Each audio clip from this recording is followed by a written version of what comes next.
अस्सलाम वालेकुम स्टूडेंट्स औज़ु बिल्लाहि मिनश शैतानिर रजीम बिस्मिल्लाहिर रहमानिर रहीम रब्बिश वली सदरी वयस्सिर ली अमरी वहलुल उक़दतम मिन लिसानी यफ़क़हू क़ौली वबिज़्नी इल्मा। अच्छा जी, बीएफडी समर 2024 के जो क्वेश्चंस हैं उनको हम स्टार्ट करने जा रहे हैं। मेरा नाम सऊद तारिक है जी। एंड आज के इस सेशन में हम पहला सवाल इंशाल्लाह सॉल्व करेंगे। आई कैप के सॉफ्टवेयर में पूरा सॉल्व किया जाएगा। तो मेरी आप सबसे गुजारिश है, जो लोग लाइव में मौजूद हैं उनसे भी गुजारिश है और जो लोग रिकॉर्डिंग बाद में देखेंगे उनसे भी गुजारिश है कि प्लीज़ आई कैप का सॉफ्टवेयर आप डाउनलोड कर लीजिए। मैंने रजिस्टर्ड स्टूडेंट्स ग्रुप में तो ऑलरेडी लिंक शेयर कर दिया है। बाकी लोग आई कैप के वेबसाइट पर जाके भी अपने सिक्योर्ड एरिया में ये जो है क्या कहते हैं पोर्टल, जो है आई कैप का पोर्टल में जाके भी कर सकते हैं। ठीक है जी, प्लीज़ ये आई कैप का सॉफ्टवेयर डाउनलोड कर लीजिए ताकि हम बात को आगे बढ़ाएं। अच्छा, मेरे पास ऑलरेडी जो है वो मौजूद है ये सॉफ्टवेयर, तो मैं वहीं से स्टार्ट करता हूँ जी। आई कैप एग्जाम सॉफ्टवेयर, ठीक है। अच्छा, ये मैं अपनी स्क्रीन पूरी शेयर कर रहा हूँ आपके लिए ताकि आप लोगों को प्रॉब्लम बिल्कुल भी ना हो।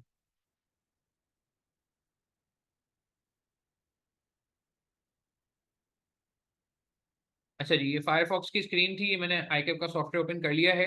ये प्रैक्टिस टेस्ट में जाके ये वाली असेसमेंट मास्टर की फाइल में क्लिक करेंगे तो ये विंडो ओपन हो जाएगी।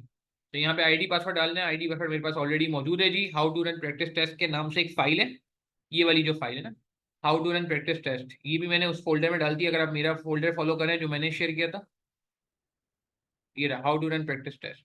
अदरवाइज आप आई कैप की वेबसाइट से भी ये एक्सेस कर सकते हैं। अच्छा, बीएफडी का ये रहा जी, बीएफडी डेमो 1 के नाम से।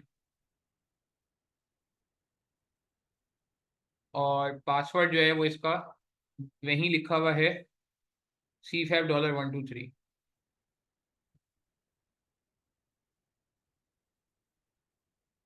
ठीक है जी, ये हमने लॉग इन कर दिया। अच्छा, अब हमें सॉल्व यहाँ पे करना है। सॉफ्टवेयर की लिमिटेशन आपको पता है कि क्वेश्चन पेपर इसमें जो है विंटर 2020 का आ रहा होता है, बट कोई मसला नहीं, हम अपना जो है वो सॉल्व करेंगे। ठीक है जी। अच्छा, हम क्या बात कर रहे थे, हम यहाँ पे गए और पेज नंबर 2। अच्छा, आप लोगों ने पेपर भी डाउनलोड कर लिया, नहीं किया तो देख लें, आई के भी वेबसाइट से मिल जाएगा। समर 2024 का पेपर है। अच्छा जी, स्टार्ट करते हैं जी। अलहमदिल्ला सॉफ्टवेयर एक्सेस हो गया। रिक्वायरमेंट पहले पढ़ेंगे। इस सवाल में लोगों को काफ़ी प्रॉब्लम हुई थी, काफ़ी तो नहीं, थोड़ी प्रॉब्लम हुई थी, लोगों को ट्रिकी लगा था। हम पहले इसकी रिक्वायरमेंट पढ़ेंगे। रिक्वायरमेंट में क्या लिखा हुआ है? रिक्वायरमेंट में लिखा हुआ है कि जी calculate the IRR and MIRR of the project and B evaluate whether the board should accept the project. Your answer should include a brief assessment of the financial and non-financial aspect of the expansion and advice on the options for KC to raise the remaining long-term finance for this investment. तो 17 plus 5 22, 22 plus 5 3 25, 25 marks का सवाल है। मगर बड़ी important बात यह है कि इसमें सिर्फ कैलकुलेशन 17 मार्क की है और उसके आधे मार्क, जितने कैलकुलेशन है उसके आधे मार्क थ्योरी के हैं, यानी कि थ्योरी को आप डिसरिगार्ड नहीं कर सकते। थ्योरी के भी 8 मार्क क्वालिटी मौजूद है। थ्योरी के ना, थ्योरी के भी 8 मार्क मौजूद है। थ्योरी के जो है क्या कहते हैं उनको आप नहीं छोड़ सकते हैं। ठीक है जी। अच्छा, IRR और MIRR पे हम बात कर लेते हैं। IRR नॉर्मल होता है, MIRR के लिए हमने एक फॉर्मूला पढ़ा हुआ है, बल्कि 2 फॉर्मूले पढ़े हुए हैं, दो में से कोई सा भी यूज कर सकते हैं। ये दोनों सवाल हमने आई कैप के सॉफ्टवेयर में सॉल्व करने होंगे ताकि हमें जो है वो आइडिया हो जाए कैसे चीजों को लेके चलना है। अच्छा, स्क्रीन कैसे एडजस्ट करनी है पेपर में, यहाँ पे आपके क्वेश्चन नंबर 1 वो रेलिवेंट आपकी अटेम्प्ट का क्वेश्चन होगा। ठीक है, तो लेफ्ट हैंड पे हम नहीं ज्यादा छेड़छाड़ कर रहे हैं क्योंकि हमें पेपर में भी, एग्जाम में भी लेफ्ट हैंड पे क्वेश्चन ही रखना है। तो हम ऐसा भी कर सकते हैं कि मैं ये वाली स्क्रीन अगर आप मेरी देखें तो मैं इसको पूरा यहाँ तक एंड तक ले जाऊँ, तो मगर ये पेपर में मेरे लिए प्रॉब्लम करेगा, मुझे बार बार सवाल देखना होगा। तो मैं इतनी ही स्क्रीन रखूंगा जितनी यहाँ पे ही पॉसिबल है। ठीक है जी, ये देख रहे हैं लेफ्ट पे सवाल की जगह मैंने छोड़नी है और ये सारा एरिया मेरा मौजूद है। ये मेरा मेन है वर्किंग जिससे मार्क्स मिलेंगे, और ये जो है ना क्या कहते हैं एक्सेल रफ वर्किंग के लिए।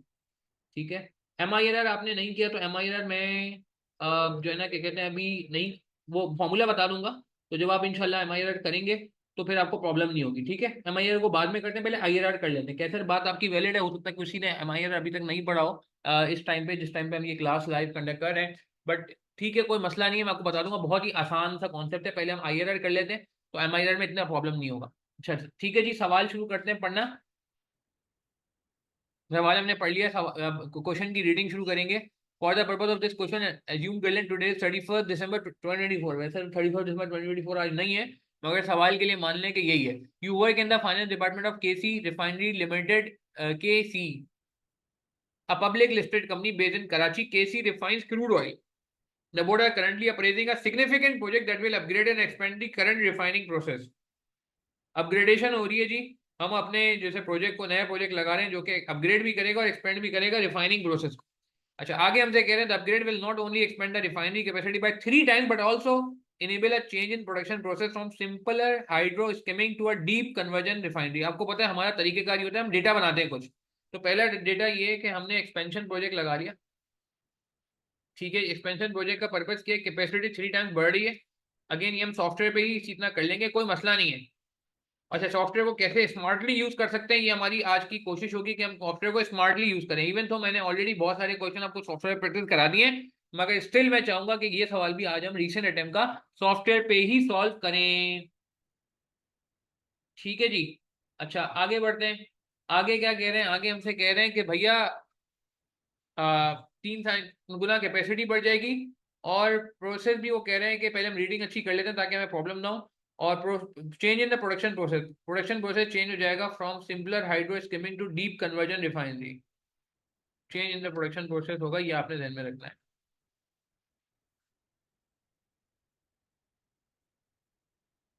अच्छा जी, उसके बाद हमसे कह रहे हैं कि expansion will take 2 years to complete. अच्छा, ये बहुत इंपॉर्टेंट पॉइंट है यार। आप मुझे जितने लोगों ने ओमेगा लिमिटेड याद आ रहा है, किसी को एक सवाल हमने किया था ऑटम 14 का, किसी को याद है ओमेगा लिमिटेड के नाम से हमने एक सवाल किया था? Anyone can recall? ऑटम 14 का, जिसमें 1 साल तक प्रोजेक्ट लग रहा था, जिसमें 1 साल बाद प्रोजेक्ट कंप्लीट हो रहा था, जिसमें 1 साल तक कमर्शियल प्रोडक्शन नहीं हो सकती थी। काशिफ को याद आ रहा है, कैसर खानानी को भी याद आ रहा है, मेरी बात समझ आ रही है और लोगों को?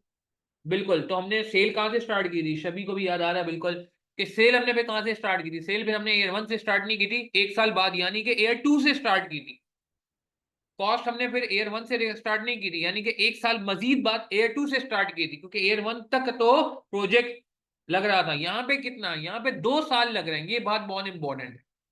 The expansion will take 2 years to complete. तो इंपॉर्टेंट पॉइंट हम लिख लेते हैं।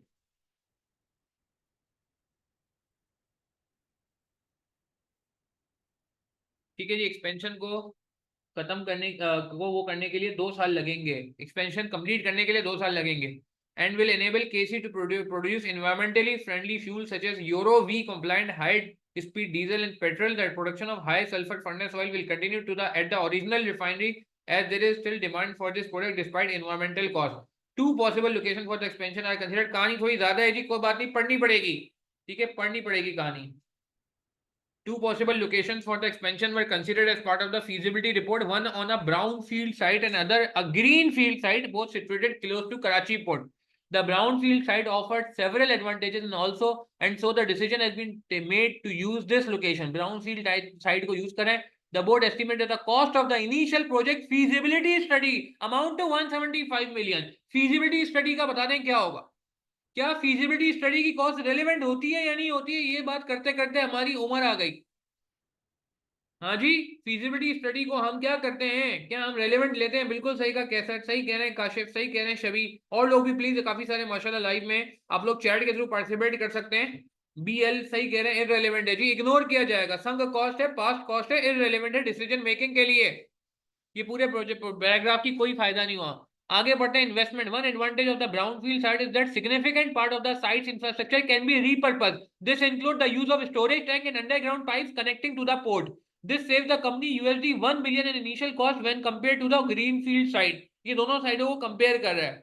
The brownfield site requires initial investment of $1.2 billion, which will be invested as 3 equal annual payments। 3 equal annual payments का मतलब है कि हर साल 0.4 मिलियन की पेमेंट की जाएगी। बिल्कुल। प्रोजेक्ट कॉस्ट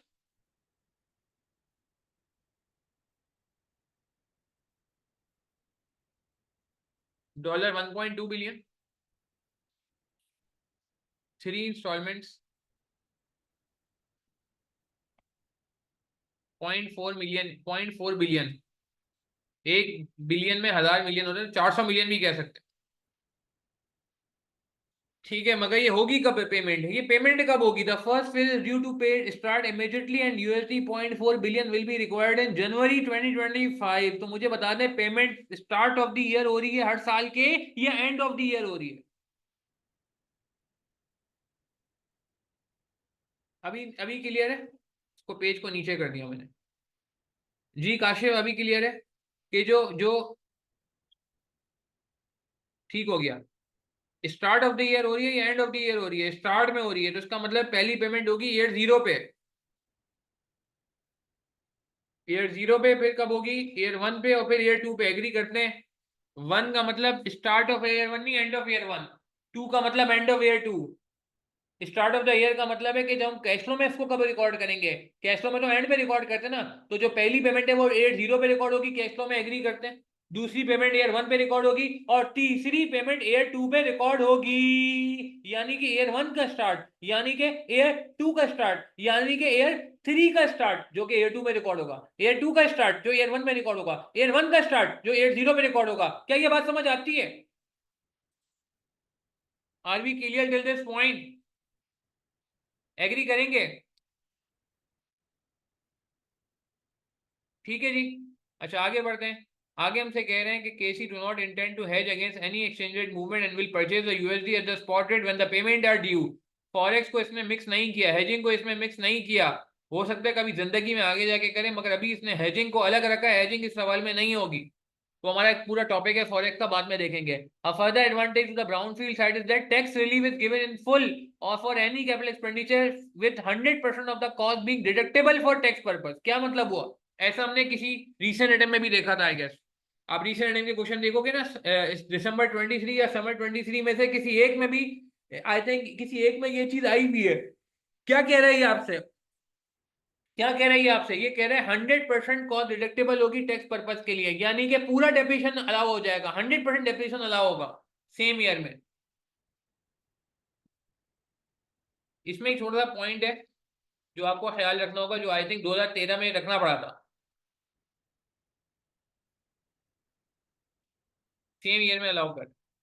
ठीक है जी, इंपॉर्टेंट पॉइंट है, कैसे देखेंगे आगे आगे बात आ जाएगी। KC will able to offset the tax relief. अच्छा ये बड़ी प्यारी लाइन है।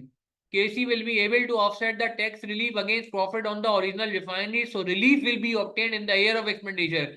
अगर टैक्स लॉस आ जाए तो क्या करें? दो ऑप्शन होते हैं, कैरी फॉरवर्ड किया जाए या उसी साल सेविंग ली जाए। इस लाइन से क्या लग रहा है आपको? इस लाइन से क्या लग रहा है आपको कि उसी साल लिया जाए, क्या कहते हैं, सेविंग, या फिर कैरी फॉरवर्ड किया जाए?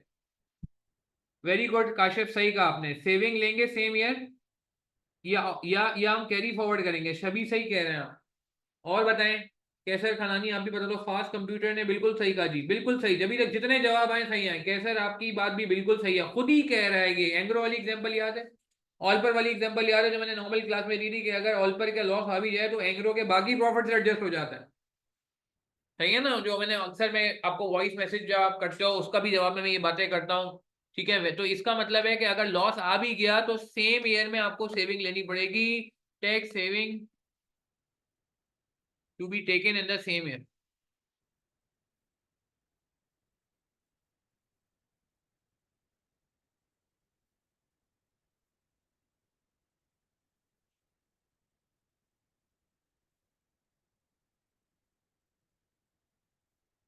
Loss should not be carry forward. Loss को कैरी फॉरवर्ड नहीं करना है।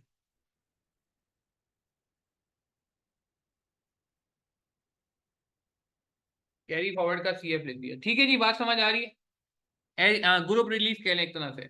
अच्छा आगे कह रहे हैं ऑपरेशन प्रोडक्शन विल। ये कितनी प्यारी बात लिखी है, इतने डिटेल में बता दिया। हालांकि ओमेगा लिमिटेड में साफ सुथरा नहीं लिखा हुआ था, यहाँ पे साफ सुथरा लिख दिया, जो शायद लोगों के लिए कंफ्यूजिंग रहा पेपर में शायद।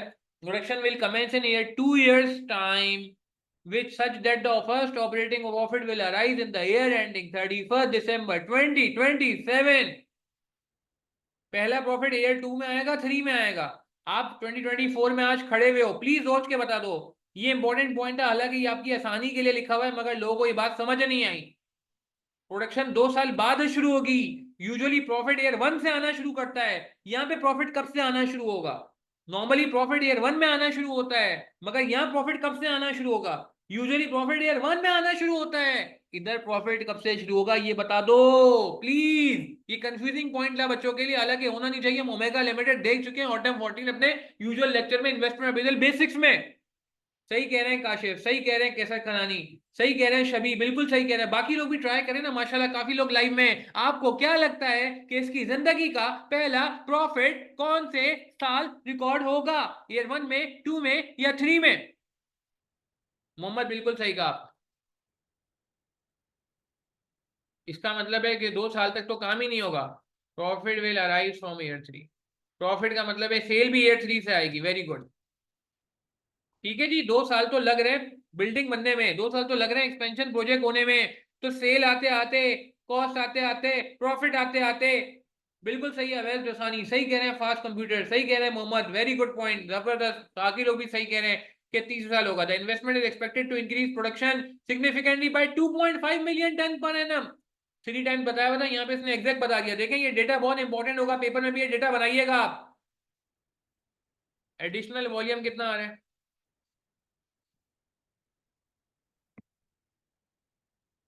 2.5 million ton.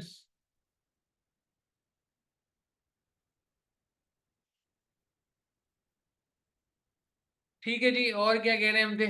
there is no demand is Pakistan do not produce enough fuel to supply domestic needs for countries it is net an importer। कह रहा है डिमांड बहुत ज्यादा होगी, आपकी कितनी कैपेसिटी है, जितना बनाओगे सब बिक जाएगा, जितना बनाएंगे सब बिक जाएगा। Revenue per ton is 190,000 in current prices. Prices are expected to increase by 8% for the next 5 years and then thereafter 3%। मुझे जल्दी से बता दें, आप मुझे बताएं, जब पहला रेवेन्यू रिकॉर्ड करेंगे तो 190,000 को क्या इन्फ्लेट करेंगे नहीं करेंगे? सोच के बताइएगा। सेलिंग प्राइस को क्या हमें इन्फ्लेट करना है नहीं करना? जो सेलिंग प्राइस दी हुई हमें 190,000 की रुपीज में, क्या इसको इन्फ्लेट करेंगे? सवाल का जवाब दें, यस और नो। कितने साल इन्फ्लेट करेंगे? पहली बारी जो पहली सेल रिकॉर्ड होगी, कितने परसेंट इन्फ्लेशन रेट है? 8%।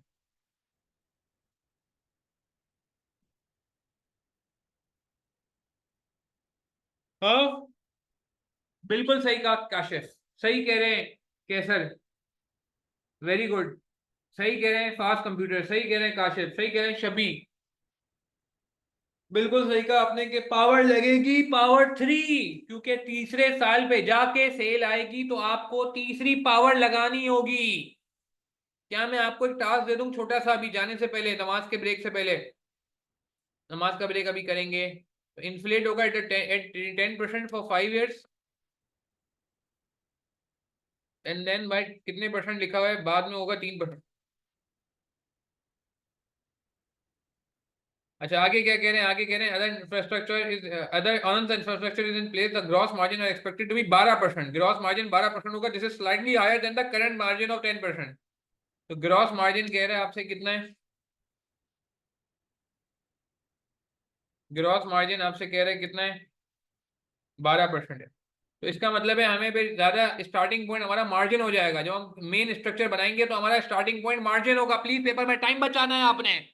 हमारा स्टार्टिंग पॉइंट पे मार्जिन होगा, हम सेल तरीके से निकाल लेंगे।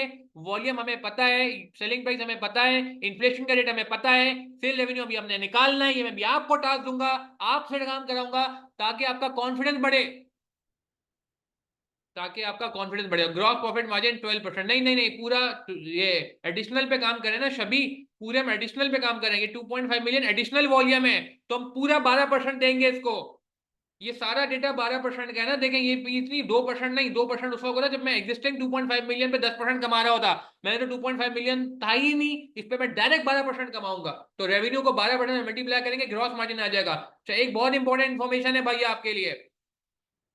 यूजुअल मार्जिन 10% था। यूजुअल मार्जिन 10% है, जिसका हमारा कोई काम नहीं है। वैसे तो हमें 12% पे काम करना है, बट समझाने के लिए बता रहा है वो। अच्छा, अब एक अगली लाइन बड़ी प्यारी है।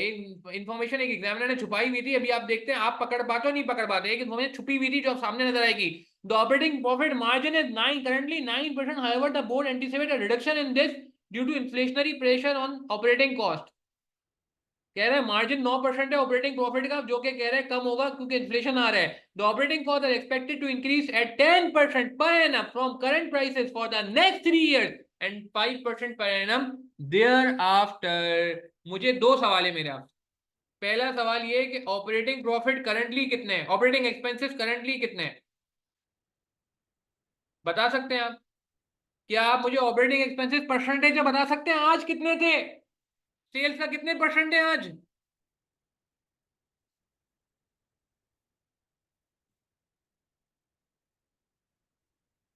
प्लीज चैट के थ्रू बताएं ना। नहीं, कैसे उल्टा बताया, गलत जवाब, यही गलती हुई है बच्चों से पेपर में, कंफ्यूजन हुई है लोगों को पेपर में। उसकी एक वजह ये भी है कि लोगों की रीडिंग इतनी अच्छी नहीं हो सकी है। रीडिंग में जो लोग मार खाएंगे उनको मसला होगा। Inflation at the rate of, inflation का रेट मैं लिख देता हूँ आपके लिए, 3 सालों के लिए 10% है।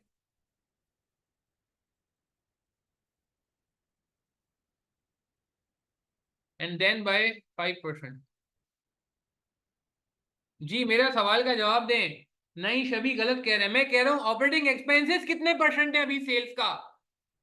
क्या मैं कहता हूँ ऑपरेटिंग एक्सपेंसेस होते हैं, क्या मैं कह सकता हूँ कि ऑपरेटिंग एक्सपेंसेस कह, अच्छा सॉरी, ऑपरेटिंग मार्जिन कह रहा है, क्या मैं कहता हूँ ऑपरेटिंग प्रॉफिट?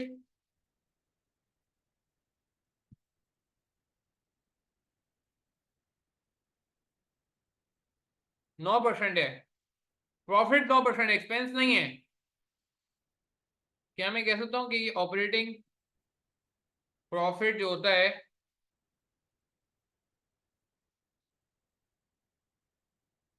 क्या मैं कहता हूँ ऑपरेटिंग प्रॉफिट जो होता है जीपी माइनस एक्सपेंसेस होता है। हाँ भाई, मेरी बात समझ आ रही है? नहीं, 91% नहीं, क्या ये बात समझ आती है कि जीपी मार्जिन में से हम माइनस करेंगे तो ऑपरेटिंग ऑपरेटिंग प्रॉफिट आएगा? ये लाइन समझ आती है आपको कि जीपी में से आप एक्सपेंस माइनस करते हैं तो प्रॉफिट आता है? प्लीज मुझे कंफर्म करें, इसमें कोई मैंने दो राय तो नहीं है। हाँ, ऑपरेटिंग प्रॉफिट का परसेंट बता रहे हैं 9%, कह रहे हैं 9% प्रॉफिट है। जीपी कह रहा था यूजुअल 10% होता है, करंटली 10% था, तो एक्सपेंसेस कितने परसेंट हो जाएंगे निकाल सकते हो?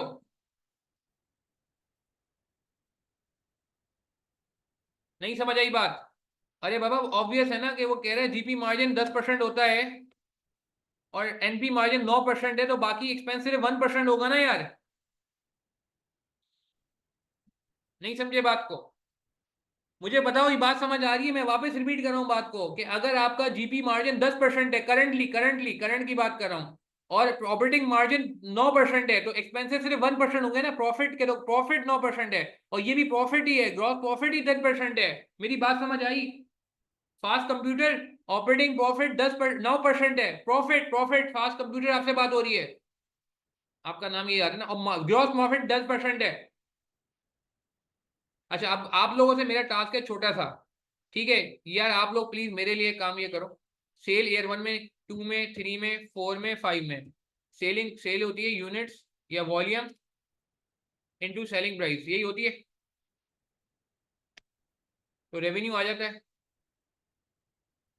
तो प्लीज मुझे रेवेन्यू निकाल के दिखाओ प्लीज, मैं नमाज का ब्रेक ले रहा हूँ, ठीक है? यहाँ नमाज का ब्रेक ले रहे हैं प्लीज, यहाँ नमाज का ब्रेक है, आप लोग इतने में नमाज के ब्रेक से आके रेवेन्यू बताओ। हम यहाँ पे 20 मिनट का ब्रेक ले रहे हैं, 5:35 पे कंटिन्यू करेंगे। आप लोगों से गुजारिश है मुझे रेवेन्यू बता दें, यहीं से कंटिन्यू होगा, किसी ने जाना नहीं है, देखो इंपॉर्टेंट सेशन है इसमें, लोगों को कंफ्यूजन हुई है पेपर में, मैं इस पर ही बात करूंगा। प्लीज ये इसको नोट कर लें अपने सॉफ्टवेयर पे, और ये रेवेन्यू निकाल के बताएं, मैं नमाज का कंटिन्यू करूँ 5:35 पे, कहीं जाएंगे नहीं आप? अच्छा जी, कंटिन्यू करते हैं। औज़ुबिल्लाहि बिस्मिल्लाहिर्रहमानिर्रहीम वबिशवाली सदरी वयस्सिर अमरी वाहलुल उक़दतम मिन लिसानी यफ़क़हू क़ौली वबिज़्नि इल्मा।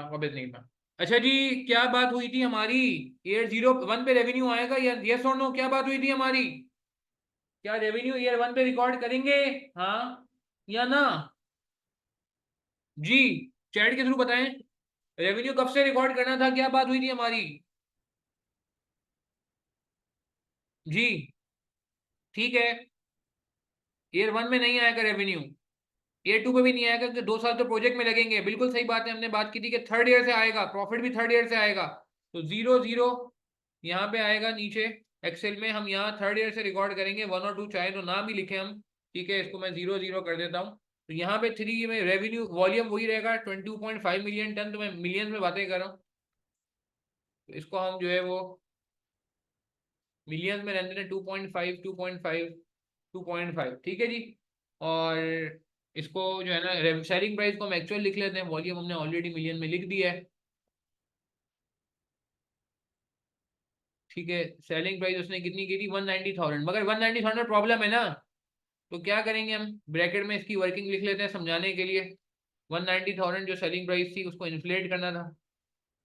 इन्फ्लेट की स्पेलिंग मैंने सही नहीं लिखी है यहाँ पे। किसी का रेवेन्यू आ गया तो मुझे बता दो यार प्लीज।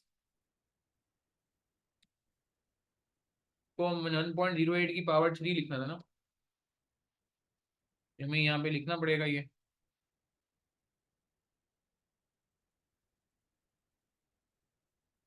ठीक है, thank you Qaiser. Thank you Qaiser, thank you. मैं भी बात करता हूँ इस पे। ये तुमने बिलियन में बता दिया रेवेन्यू कैसर शायद। ठीक है मोहम्मद, आपने बिलियन में बताया, नहीं चंदा ये 1000 और लिखने पड़ेंगे, मिलियन में नहीं है, ये बिलियन में है मेरे ख्याल से आप लोगों का। शबी आप मुझे वापस बताएं, रेवेन्यू कितना आ रहा है आपका 190,000।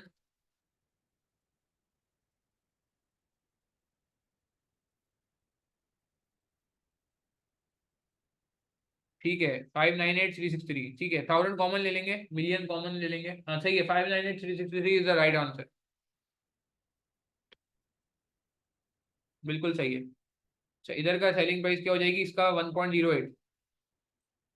सही है ना, इसका 1.08। एक्सेल से थोड़ा फायदा भी है तो उस फायदे को अवेल कर लेते हैं, और ये कॉपी पेस्ट हो जाएगा फॉर्मूला। ठीक है जी। एयर फोर में 5 टन हो जाएगा। नहीं नहीं नहीं नहीं, फास्ट कंप्यूटर ऐसा नहीं है, हम एडिशनल पे काम करते हैं, इजाफी पे काम करते हैं। जब हम एयर फोर लिख रहे हैं तो इसमें सिर्फ एयर फोर के टन आने चाहिए। फास्ट कंप्यूटर, आप अपना पहले सही नाम बताएं प्लीज, ये फास्ट कंप्यूटर अच्छा नाम नहीं है ये। जो आपका जेन्युइन नाम है, लीगल नेम है, वो प्लीज मुझे बताएं जरा, ताकि आपको मुखातिब करने में आसानी हो। जी, क्या नाम है आपका, अच्छा आप मेहदिया हैं, ठीक है। आपका जवाब ये है कि भाई चंदा, ये आप देखें कि आपको, हमें ये समझना होगा आपको कि भाई ये 2.5 जो है ना, ये 1 साल का फिगर है। मैं मानता हूँ दोनों मिला के 5 हो जाएंगे, दोनों मिला के 5 हो जाएंगे, मैं मानता हूँ, मैं मानता हूँ। मगर आपको ये बात समझनी होगी कि हम फोर्थ ईयर का लिख रहे हैं, ये कॉलम सिर्फ फोर्थ ईयर को रिप्रेजेंट कर रहा है, चौथे साल को रिप्रेजेंट कर रहा है, ये चारों सालों को रिप्रेजेंट नहीं कर रहा। मेरी बात समझ आ रही है, आप इसको इस तरह समझें कि हम जब एयर थ्री का कॉलम बनाते हैं तो हम सिर्फ एयर थ्री की फिगर से मुखातिब होते हैं, जब हम एयर फोर का कॉलम बनाते हैं तो खाली एयर फोर की फिगर से मुखातिब होते हैं। मैं मानता हूँ 3 और 4 मिला के 5 हो जाएगा, 3 और 4 मिला के 5 हो जाएगा, मेरी बात समझ आ रही है, 3 और 4 मिला के 5 हो जाएगा, मगर जब मैं खाली फोर की बात करूंगा तो मुझे सिर्फ फोर्थ को रिप्रेजेंट, फोर को देखना है। ठीक है जी। अच्छा आगे बढ़ते हैं जी। ये हो गया, रेवेन्यू आ गया। अच्छा, इसका हुलिया सही कर लेते हैं। हुलिया सही करने का तरीका ये है कि इसको यहाँ पे जाएंगे, नंबर्स कर देंगे, और नंबर्स में जाके, ठीक है जी, तो ये रेवेन्यू हो गया। इसको हम बोल्ड, कंट्रोल भी नहीं दबाऊंगा, कंट्रोल भी दबाऊंगा तो गड़बड़ हो जाएगी, तो ये रेवेन्यू हमने लिया, और रेवेन्यू हमने यहाँ डाल दिया। ठीक है, ऊपर ये ऑटोमेटिक फॉर्मेटिंग हो जाती है इसकी।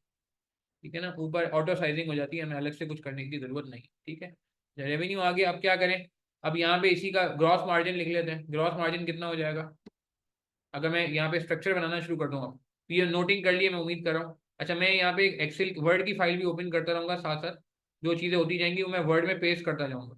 तो मुझे वर्ड की फाइल ही बनानी है यहाँ पे, मैं यहीं पे एक फाइल बना लेता हूँ, वर्ड डॉक्यूमेंट। ये देख लेंगे, आप लोग भी प्रैक्टिस करते हुए कैसे रखेंगे ये देख लें। थैंक यू शबी, आप बिल्कुल सही कह रहे हैं शबी। अभी देखते हैं शबी आपके फिगर्स को, मुझे लग रहा है सही है। नहीं, इसको अभी देख लेते हैं, अभी टैक्स निकाल लें आप। आपने प्रॉफिट सही निकाले, आप टैक्स निकाल लें। शबी आप टैक्स निकाल लें।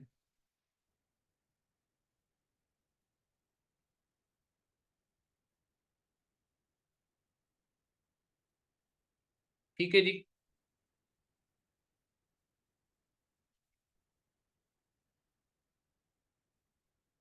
मिर्जा इब्राहिम, नहीं ये मैंने क्वेश्चन पहले नहीं कराया था मिर्जा इब्राहिम, ये आज फर्स्ट टाइम हो रहा है।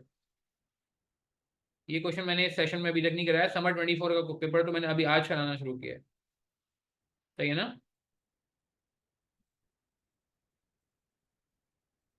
प्रिंट स्क्रीन की मैंने, प्रिंट स्क्रीन करके मैं इसको यहाँ ले गया, यहाँ जाके मैंने पेस्ट किया, अनवांटेड एरिया को मैं क्रॉप कर दूंगा, जितना भी अनवांटेड एरिया है उसको मैं क्रॉप कर दूंगा।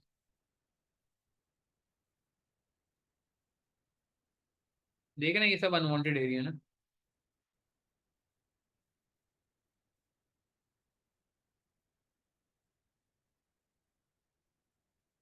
ठीक है जी, बात समझ आ रही है, मैंने अनवांटेड एरिया क्रॉप कर दिया। अच्छा आगे चलते हैं।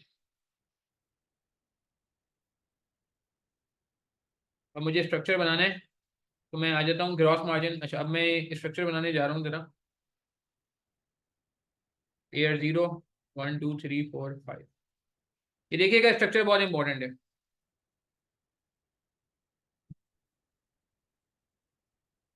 तो सेल्स रेवेन्यू हमारे पास मौजूद है।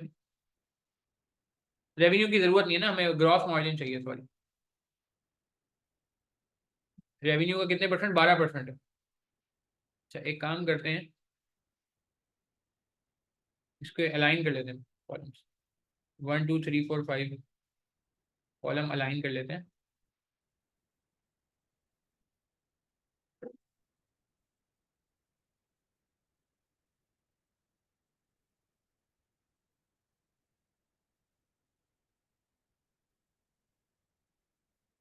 कॉलम ऐड नहीं हो रहा, कभी कभार प्रॉब्लम करता है सॉफ्टवेयर, कभी कभार।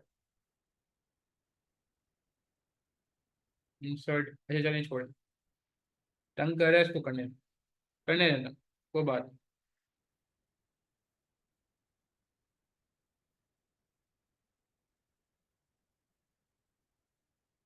ठीक है जी, कोई बात नहीं, हम इसको यहाँ से स्टार्ट करेंगे। ठीक है, अब हम स्ट्रक्चर बनाने जा रहे हैं, मेन स्ट्रक्चर हमारा जो है।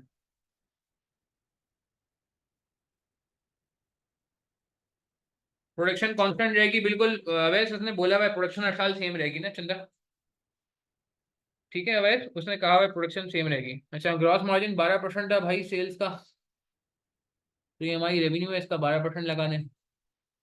ये रेवेन्यू है, इसका 12% लगा दें, ग्रॉस मार्जिन आ जाएगा।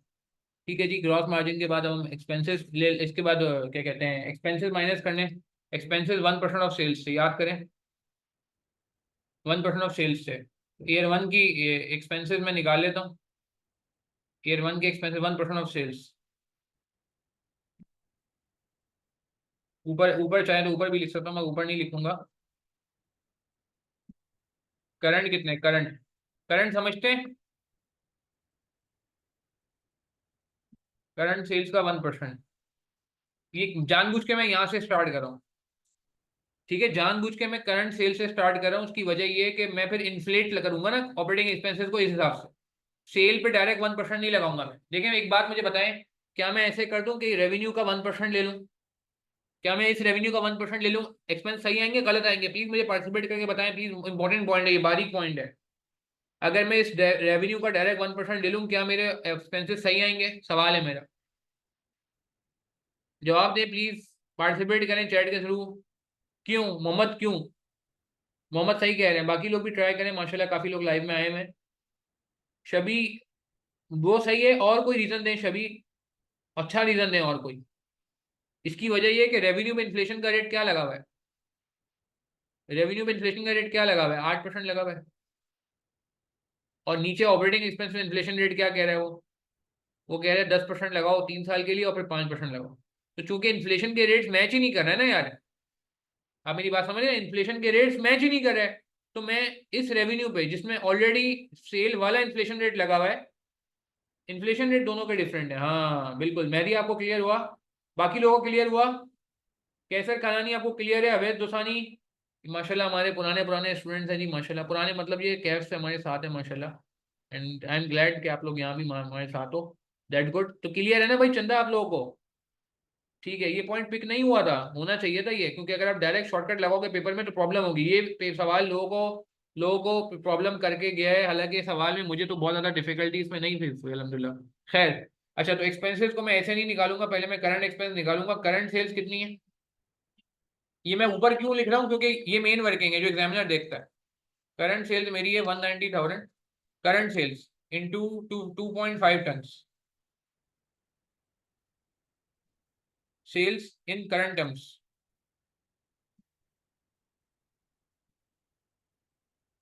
देखो यार कितनी आ रही, प्लीज मल्टीप्लाई करो। 190,000 टू 2.5। कैलकुलेटर मेरा कहाँ गया भाई? Where is my calculator? Please आप लोग भी जरा देखो ना। 475,000, ठीक है, इसका 1% लगाओ।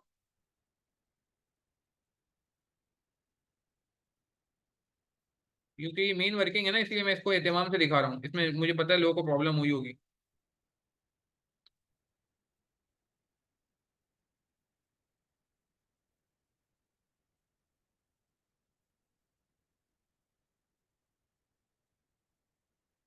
4750। एक्सपेंसेस कितने हो जाएंगे ईयर 3 में, कितने हो जाएंगे?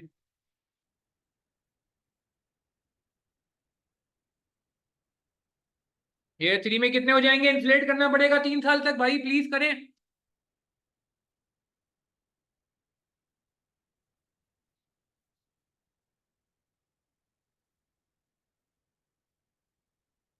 जी मोहम्मद उजैर, मगर लाइव में बैठ सकते हैं तो अच्छी बात है। ये कितने परसेंट था? 10%।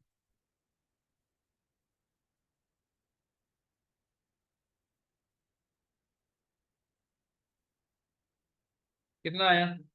6323 आ गया जी। क्या बात है। 6322 ठीक है क्या sir? I got go with your figure.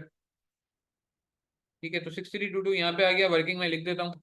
अगर आपको ये वर्किंग समझ आएगी, अब आपको मेरी ये वर्किंग समझ आएगी, 2.5 टन इंटू 190,000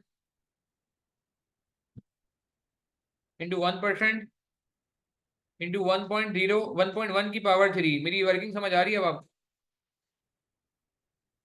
ये मैंने इतनी लंबी वर्किंग यहाँ पे करके दिखाई है आपको। अगर आप पेपर में टाइम बचाना चाहो तो आप डायरेक्ट ये वर्किंग कर सकते हो। ये देख रहे हो, ये नजर आ रही है वर्किंग? देखें, कंफर्म करें, एग्री करेंगे इस वर्किंग से आप मेरी? इस वाली वर्किंग से जो ऊपर हुई हुई है और ये यहाँ पे हुई है, ये एक ही नहीं है? क्या ख्याल है कि सेल निकाली, पहले उसका 1% लगाया और फिर उसको इन्फ्लेट कर दिया 3 सालों तक? मुझे कंफर्म करें। शॉर्टकट लगा लेंगे पेपर में, अगर लगाना पड़ा, जिंदगी में कभी जरूरत पड़ी, टाइम की कमी हुई, और फिर इसका कितना परसेंट इन्फ्लेशन है? 1.05, 5% रह गया ना, बाद में उसने कहा 5%। 6638। तो ऑपरेटिंग मार्जिन, ऑपरेटिंग प्रॉफिट आ जाएगा। अच्छा, इसमें मैंने डेप्रिसिएशन माइनस नहीं की अभी जानबूझ के, क्योंकि डेप्रिसिएशन 100% है ना। बात करते हैं उस पर। अच्छा, ये एक्सपेंसेस है, माइनस का साइन नहीं लगाया मैंने, लगा लेना चाहिए। एक पे लगाया, बाकी पे खुद लग गया। इसका हुलिया सही करना है, भी हुलिया सही करते हैं इसका। ऑपरेटिंग मार्जिन प्रॉफिट आ गया मेरे पास, फिर टैक्स लगा दूंगा। डेप्रिसिएशन में जानबूझ के अभी नहीं करा, क्योंकि मुझे पता है उस पर डेप्रिसिएट सेविंग आ जाएगी। डेप्रिसिएशन में माइनस कर सकता हूँ, यहाँ पे कोई मसला नहीं है, जिसको मैं डायरेक्ट भी ले सकता हूँ ना। आप कहो तो मैं माइनस कर लेता हूँ अगर आप कहते हो तो। मगर डेप्रिसिएशन कहाँ माइनस होगी? ये 012 में होगी ना, क्योंकि कैपिटल एक्सपेंडिचर हमने डिसाइड किया है कि वो 100% डेप्रिसिएशन में लिए। डेप्रिसिएशन में लिख लेता हूँ, चलो डेप्रिसिएशन में लिख लेता हूँ, बोलो तो। मगर डेप्रिसिएशन का मसला ये है कि डेप्रिसिएशन किन सालों में आएगी, ये देखें। तो हमें थोड़ा पेपर में ना अपनी अप्रोच को मॉडिफाई भी करना पड़ेगा। ये नॉर्मल डेफिनेशन नहीं है। नॉर्मल डेफिनेशन होती ना, स्ट्रेट लाइन रेड्यूसिंग वाली, तो मैं लाजमी यहाँ लगता। ये कहीं याद रखिएगा पॉइंट, ये ना हो कि आप परेशान हो जाओगे, सर ने डेफिनेशन माइनस नहीं की, ऐसे ही प्रॉफिट निकाल लिया, ऐसे ही टैक्स निकाल लिया। तो परेशानी की बात नहीं है, डेलिबरेटली किया गया है ये। पेपर में कभी कभार हमें अपनी अप्रोच चेंज करनी पड़ेगी। आप बोलोगे सर ये तो रट्टा लगाना पड़ेगा, नहीं, रट्टा लगाने की जरूरत नहीं है। अच्छा, शबी से बात करेंगे, डेप्रिसिएशन जो है ना वो 3 सालों पे आएगी, मगर डेप्रिसिएशन फौरन मिल जाती है। ये ऐसी एडजस्टमेंट 2024 में 23 में भी आई हुई है। तो वहां भी हमने ये बात की थी, और आईसीडब्ल्यू के कुछ क्वेश्चन मैंने पास में होमवर्क में दिए, टेस्ट में दिए, तो उसमें ही मैंने ये बात की हुई है, जब टेस्ट के क्वेश्चन आपको दिए थे पहले आईसीडब्ल्यू के, कि आप डेप्रिसिएशन को ईयर 0 से स्टार्ट कर सकते हैं, क्योंकि बिजनेस नया नहीं है ना। बिजनेस तो पहले से एग्जिस्ट कर रहा है ना, और उसने कह भी दिया कि आप बिजनेस के किसी लॉस को दूसरे के प्रॉफिट से एडजस्ट कर सकते हो ग्रुप लेवल पे। शबी याद आ रहा है, ये लाइन हमने पढ़ी थी, जिसकी बेस पे हमने ये डिसाइड किया था कि टैक्स सेविंग आएगी सेम ईयर में, कैरी फॉरवर्ड नहीं करेंगे। तो इन शॉर्ट मैं ये कहना चाह रहा हूँ कि डेप्रिसिएशन आप किन ईयर में क्लेम करेंगे, किन ईयर में क्लेम करेंगे? 1 2 3 में क्लेम नहीं करेंगे। हाँ हाँ हाँ, ये कहना चाह रहा हूँ मैं शबी। डेप्रिसिएशन कब क्लेम करेंगे? बाकी लोग पार्टिसिपेट करें ना यार, आप लोगों को क्या समझ आ रहा है? डेप्रिसिएशन के मामले में क्या समझ आ रहा है कि डेप्रिसिएशन किन सालों में क्लेम किया जाए? मैं इतनी जो डिस्कशन कर रहा हूँ जानबूझ के, एक बैकग्राउंड क्रिएट कर रहा हूँ। डेप्रिसिएशन 3 हमने खर्चे किए, 0.4 बिलियन, 0.4 बिलियन, 0.4 बिलियन। एक ईयर 0 पे खर्चा किया 0.4 बिलियन का, एक ईयर 1 पे किया और एक ईयर 2 पे किया है। ये 3 खर्चे किए 0.4, 0.4, 0.4 के, जो कि 1.2 बिलियन प्रोजेक्ट की कॉस्ट, यानी कि फिक्स एसेट का अमाउंट बनेगा। मगर डेप्रिसिएशन हम कितनी वो देंगे, अलाउ करेंगे? 100% सेम ईयर में अलाउ करेंगे, यानी कि 0.4 बिलियन अलाउ करेंगे ईयर 0 पे। डेप्रिसिएशन ईयर 0 से क्लेम होगी, year 0। 1 and 2, not 1, 2 and 3, not 1, 2, 3 and 4 and 5। ये पॉइंट क्लियर है सबको भाई? प्लीज मुझे कंफर्म करें कि ये पॉइंट समझ आ रहा है कि डेफिनेशन उसने बोला है सेम ईयर में आएगा। डेफिनेशन ने क्या कहा है? सेम ईयर में आएगा। तो सेम ईयर में आएगा 100%, 100%। हाँ, नॉर्मल डेफिनेशन होता तो मैं आपसे हर के ऐसे नहीं करवाता।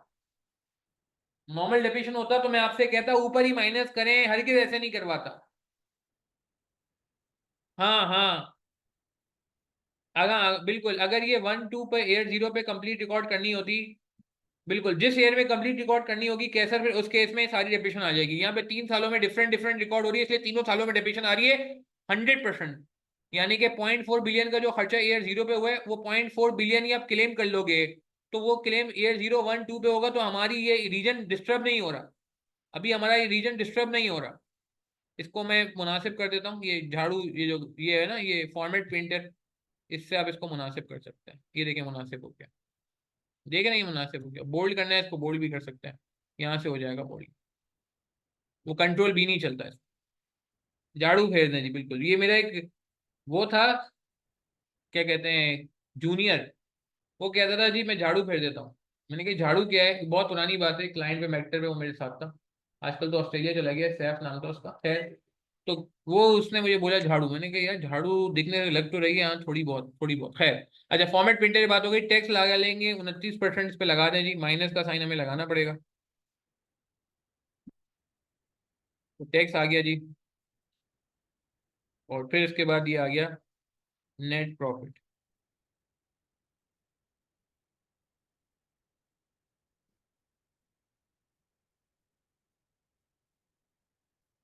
ठीक है जी, मुझे पूछ लें यार प्लीज, देखें जो लोग लाइव में आए हुए हैं उनसे मेरी गुजारिश है, आपके सवाल पूछने से उन लोगों का भी भला हो जाता है जो लोग रिकॉर्डिंग देख रहे होते हैं, पता है, सीरियसली इसका आपको सवाब मिलता है, मैं मजाक नहीं कर रहा हूँ, बिल्कुल।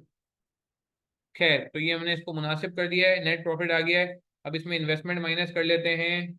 एक वर्किंग कैपिटल की भी बात हुई थी, उसको भी देख लेंगे। जैसे वर्किंग कैपिटल की बात हमने नहीं की थी। अच्छा, वर्किंग कैपिटल की बात हम कर लेते हैं, आई थिंक। ये वर्किंग कैपिटल की बात देख लें। अच्छा, ये मेरे ख्याल से रीडिंग हमारी बीच में रह गई थी, नमाज ब्रेक पे चले गए थे। रीडिंग हम पहले कंप्लीट कर लेते हैं। Eight the end of the beginning of 3 to 5 the new refinery will require an investment in working capital representing 10% of the years revenue. यानी कि रेवेन्यू का 10% जो है वो हमारा वर्किंग कैपिटल में चला जाएगा। No additional investment in working capital is expected at the beginning of the 6th year and onwards, and all the accumulated working capital will continue to be utilised at the following the board's 5 year appraisal period. ठीक है जी, तो working capital के बारे में वो कह रहे हैं 10% हमारा होता है, इसको अभी हम देख लेते हैं, इसको हम कहीं नोट कर लेते हैं अभी फिलहाल।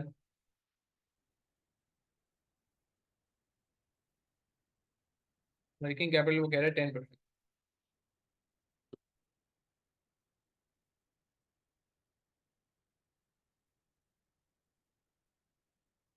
ठीक है जी, टिल ईयर 5 और नो रिकवरी।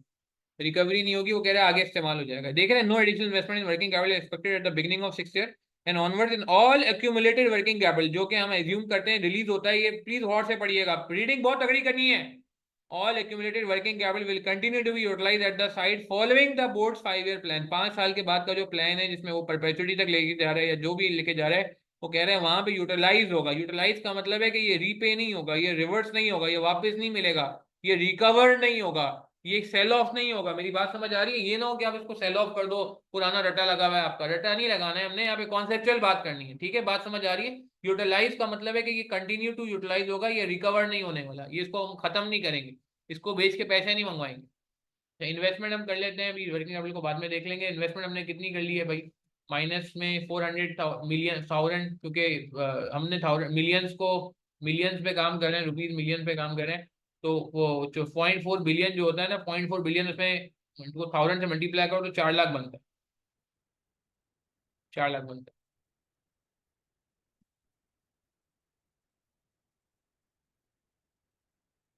अच्छा, अभी एक मसला है, ये 4 लाख जो है ना किस में था? ये बात तो आपने देखी नहीं गौर से।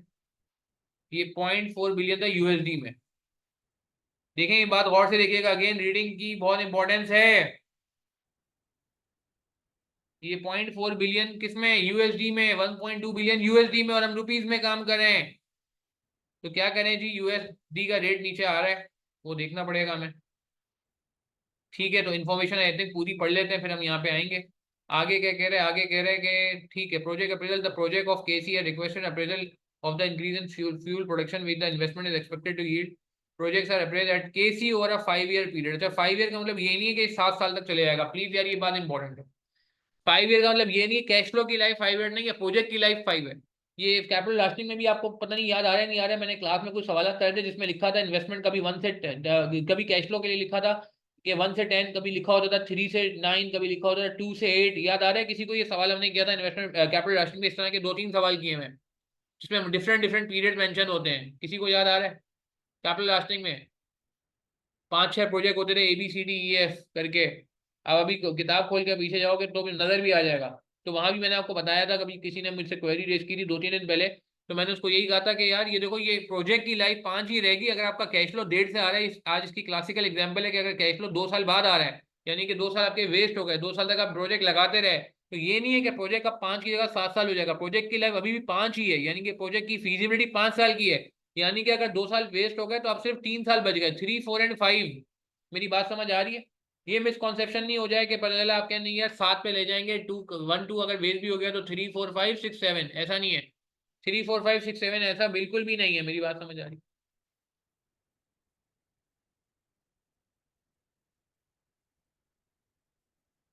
ठीक है, क्लियर है,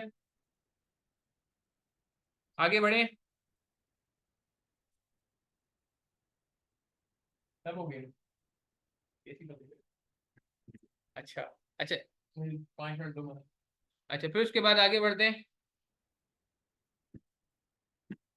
अच्छा, ये हमने कह लिया 5 साल की बात हो गई। टर्मिनल वैल्यू उसके बाद आएगी। टर्मिनल वैल्यू का मतलब होता है आगे की value, the which include the project appraise over 5 year period which include terminal value at the end of year 5 to estimate and include future cash flow from year 6 onwards. ये बात बड़ी important है। The net of tax terminal value is calculated at 7 times the after tax operating profit of 5 year. जिन लोगों ने merger equation पढ़ लिया उनको पता है टर्मिनल वैल्यू क्या होती है, जिन्होंने नहीं पढ़ा टेंशन की बात नहीं है, आप आगे जाके पढ़ लेंगे।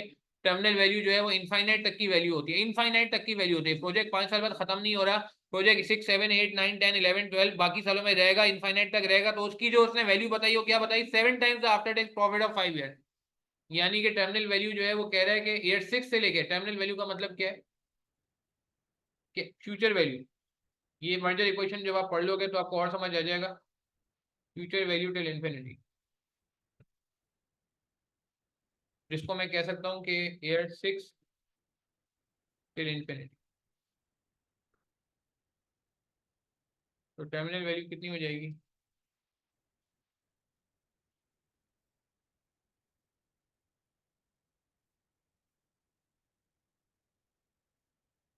सिक्स का कैश फ्लो कितना था? 54515 था। देखें, चेक करें। ठीक है, तो इसको आप यूज कर लेंगे। 54515 को 7 से मल्टीप्लाई करना पड़ेगा एट ईयर 5। ईयर 5 के एंड पे निकलेगी।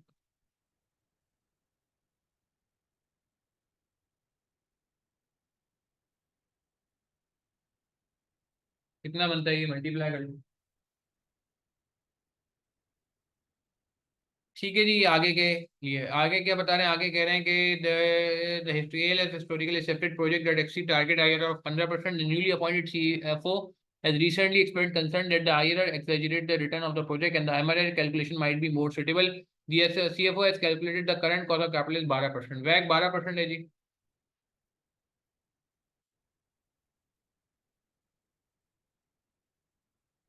ठीक है, और क्या कह रहे हैं, आगे कह रहे हैं the project finance investment is significant, KC have sufficient fund available for the initial investment of $0.4 billion, however additional funding will be needed to complete the project, the CFO has asked you to explain the alternate ways. ये आपसे requirement CM मांगा जाएगा।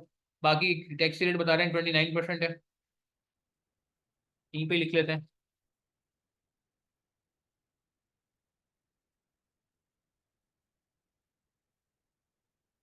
और inflation rate बताए जा रहे हैं, exchange rate बताए जा रहे हैं।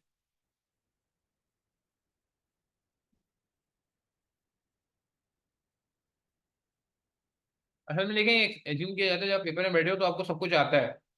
आपको फॉरेक्स भी आता है, आपको इन्वेस्टमेंट फॉरेन इन्वेस्टमेंट बिजल भी आता है, तो समझो ये इसमें हल्का सा फ्लेवर है, हल्का सा तड़का है फॉरेन इन्वेस्टमेंट बिजल में, जो जो चीज़ आप पढ़ते हो। ₹275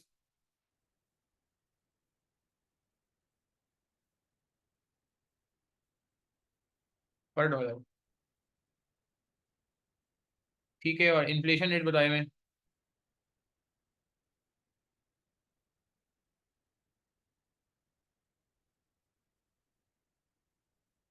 इन्फ्लेशन रेट से ये जो ना एक्सचेंज रेट निकलेंगे आगे के। ठीक है। अच्छा, अब आगे बढ़ते हैं, कैलकुलेट आगे। अच्छा, अब यार ये इन्वेस्टमेंट में मसला, ये 4 लाख नहीं लिखेंगे, गड़बड़ हो जाएगी। 4 लाख यूएसडी में था, इसको कन्वर्ट करना होगा। अच्छा, एक्सचेंज रेट निकालने के लिए ना एक कॉन्सेप्ट होता है परचेजिंग पावर पैरिटी का। जिन लोगों ने फॉरेक्स पढ़ लिया है उनको ये बात पता है, क्योंकि अभी ऑब्वियसली हम सवाल काफी पहले सॉल्व कर रहे हैं ये, और जब हम पेपर में जाते हैं तो हमें तो पता होता है ना परचेजिंग पावर पैरिटी क्या होती है। मैं ज़्यादा डिटेल में नहीं जाऊंगा अभी, जिनको नहीं पढ़ा अभी तक तो टेंशन ना लें, आगे जाके फॉरेक्स में डिटेल में आ जाएगा जब आप फॉरेन इन्वेस्टमेंट बिल पढ़ेंगे। जब फॉरेन इन्वेस्टमेंट बिल पढ़ेंगे तो आपको ये डिटेल में मिल जाएगा। मैं आपको सिर्फ बता देता हूँ कि इसमें इन्फ्लेशन की वजह से एक्सचेंज रेट निकालते हैं। तो एक्सचेंज रेट जो ईयर 1 का होगा, वो इन्फ्लेशन रेट कैसे 275 रुपीज है, उसको मल्टीप्लाई करेंगे पाकिस्तान वाले इन्फ्लेशन रेट से। जिन्होंने परचेजिंग पावर पैरिटी पढ़ा है वो ये जानते हैं कि पहले मल्टीप्लाई होगा, पाकिस्तान वाला रेट है 275 पी के आ रहे, तो इसमें पाकिस्तान वाला इन्फ्लेशन रेट आएगा। याद आ रहा है किसी को? हाँ भाई, किसी को याद आ रहा है? बिल्कुल, वेरी गुड शबी, बहुत अच्छे बहुत अच्छे, जबरदस्त। और किसी को याद आ रहा है अगर किसी ने फॉरेक्स पढ़ा हुआ है? और डिवाइड किससे होगा? ये डिवाइड किससे होगा? 1 plus inflation rate of Pakistan, और डिवाइड होगा ये 1 plus inflation rate in US. US, बिल्कुल। एमएफए का याद है? हाँ, एमएफए में भी तो था कैफ 6 में, परचेजिंग पावर पैरिटी। खैर, ये आगे जाके फॉरेक्स में मैं डिटेल में समझाऊंगा। तो कितना आ रहा है एक्सचेंज रेट, जरा चेक कर लें। कितना आ रहा है भैया? 280.19 मेरे ख्याल से। मेरा 280.19 आ रहा है।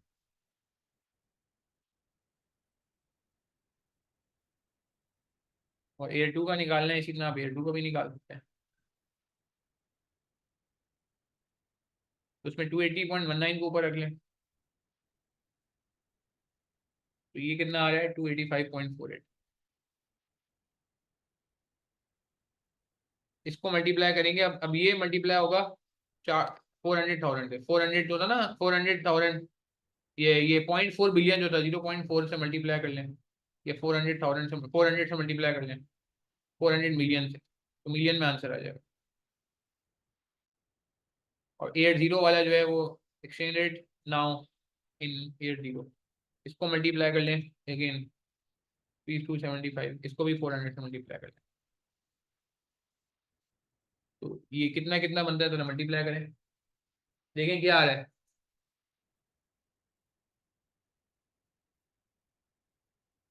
चेक करें। 110,000 सही है। Very good, thank you very much, बिल्कुल सही आ रहा है। और कितना आ रहा है? 112,000, थैंक यू। और क्या आ रहा है? 114,000, ठीक है, थैंक यू। ठीक है, तो ये फिगर यहाँ पे।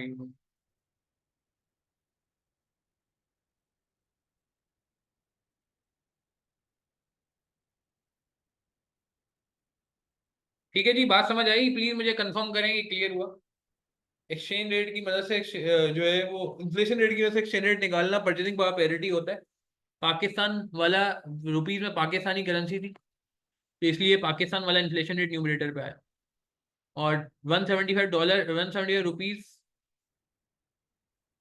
और 275 रुपीज इज इक्वल टू $1। ठीक है, बाकी लोगों को क्लियर है? मुझे कंफर्म करें जो लोग लाइव में है, वरना ये अवैध दोसानी तुम्हें याद आ रहा है नहीं आ रहा? अवैस, जवाद, दानियाल, जाहिद, बीएल, मोहम्मद, मोहम्मद जमशेद, आप लोगों को क्लियर है? मुझे कंफर्म करें प्लीज चैट के थ्रू। और भी लोग हैं बाकी माशाल्लाह लाइव में। ठीक है, तो ये यहाँ गलती होने का चांस है ना, 4 लाख लिख सकते हैं हम। चले, अल्हम्दुलिल्लाह अल्हम्दुलिल्लाह, ग्रेट। इस पे टैक्स सेविंग आ जाएगी। अच्छा, डेप्रीशिएशन पे टैक्स सेविंग आती है, याद करें। तो यही अमाउंट 100% डेप्रीशिएशन है, यही तो डेप्रीशिएशन पे, डेप्रीशिएशन आपको होता है नॉन कैश, डेप्रीशिएशन नहीं आना चाहिए, याद है? डेप्रीशिएशन आता भी है तो एड बैक कर देते हैं, आता भी है तो एड बैक कर देते हैं, याद करें। तो इस पर टैक्स सेविंग डायरेक्ट ले लें। नहीं समझे बात को? देखें, मैं टाइम बचा रहा हूँ, पेपर में हमें टाइम भी बचाना है ना यार। बस वर्किंग कैपिटल रह जाएगा तो गेम खत्म। मेरी बात समझ आ रही है? तो नेट कैश फ्लो आ जाएगा। यहाँ तक किसी का कोई सवाल है? नेट कैश फ्लो आ जाएगा। वर्किंग कैपिटल के लिए क्या करें? वर्किंग कैपिटल के लिए नेट कैश फ्लो आएगा, डिस्काउंट फैक्टर लगा देंगे तो प्रेजेंट वैल्यू आ जाएगी। फिर आईआरआर निकालना है तो एक और डिस्काउंट फैक्टर लगा देंगे तो एक और प्रेजेंट वैल्यू आ जाएगी। यही सीखा है ना हमने। आईआरआर के लिए दो दो चाहिए होते हैं ना। वर्किंग कैपिटल को फिर नीचे कर लेते हैं।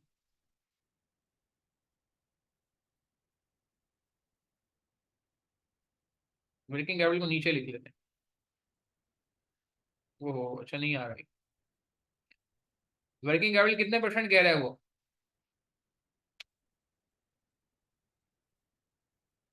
वर्किंग कैपिटल कितने परसेंट कह रहा है वो? 10% कह रहा था। बस ये खत्म हो रहा है। फिर कैश फ्लो बन जाएगा, फिर आईआरआर निकालना तो मसला नहीं। वर्किंग कैपिटल 10% कह रहा था। इसका मतलब ये वर्किंग कैपिटल याद है, वर्किंग कैपिटल पहले बैलेंस निकलता था। याद करें, वर्किंग कैपिटल पहले बैलेंस निकलता था। वलीका लिमिटेड याद करें। वलीका लिमिटेड पहले बैलेंस निकलेगा वर्किंग कैपिटल का कि इसका 10% होना चाहिए। कॉपी कर लें। अगली सेल का 10% होना चाहिए, याद करें। फिर अगली सेल का 10% होना चाहिए, याद करें। यही होता है। मगर वर्किंग कैपिटल में इन्वेस्टमेंट कितनी होगी? इन्वेस्टमेंट, ये तो बैलेंस है। इन्वेस्टमेंट कितनी कैसे निकालते थे, याद करें। हाँ, change, very good. Very good. Working capital का कैश फ्लो कैसे निकालते थे? अगर मैं टू द पॉइंट बात करूं, कैश फ्लो तो यहाँ तो पूरा आ जाएगा माइनस में। यहाँ पे डिफरेंस आएगा, याद करें। मैं अभी अच्छा साइन पे नहीं जा रहा है यार, ये गलत बटन दब जाते तो ये एरर देता है। मैं अभी साइन पे नहीं जा रहा बल्कि यहाँ पे डिफरेंस आएगा। दिस माइनस दिस, याद करें। ऐसा ही था। ऐसा ही था। मजीद पैसे नहीं लगाने, मना कर दिया उसने। ईयर 5 के लिए कोई पैसे नहीं लगाने, ईयर 5 के शुरू में लगाने। याद है, ये स्टार्ट ऑफ ईयर 2 होता है, याद करें। स्टार्ट ऑफ ईयर 3 होता है, सॉरी। अगर मुझे ईयर 3 की सेल के लिए चाहिए तो स्टार्ट ऑफ ईयर 3 पे चाहिए, याद करें, जो कि एंड ऑफ ईयर 2 होगा। ऐसा ही है ना, याद करें, देखें ये बात याद आ रही है आपको? ओ भाई, मुझे कंफर्म करो आपको ये बात समझ आ रही है। प्लीज बाकी लोग भी पार्टिसिपेट करें ना यार। कि हमें वर्किंग कैपिटल 10% चाहिए रेवेन्यू का। झाड़ू लगा देते हैं, अभी झाड़ू लगा देंगे, मसला नहीं है। ये लें जी झाड़ू। अच्छा, not a good word but क्या करें यार, समझाने के लिए। तो ये 10% लगा दिया और कैश फ्लो में डिफरेंस आ जाएगा ना भाई। वर्किंग कैपिटल फाइन है। अच्छा, वर्किंग कैपिटल को अभी जरा ओके करते हैं फिर जरा। चलो बस, फिर कैश फ्लो हमारे एंड पे चले जाएंगे। कैश फ्लो हमारे एंड पे चले जाएंगे भाई। वर्किंग कैपिटल ईयर 2 से स्टार्ट हो रहा है। माइनस में लिखेंगे ये कैश फ्लो। ठीक है ना? तो नेट कैश फ्लो आ जाएगा अब हमारा। बोल्ड हो गया ना, कभी वो बोल्ड में प्रॉब्लम होती है, कंट्रोल भी दबाओ तो प्रॉब्लम होती है।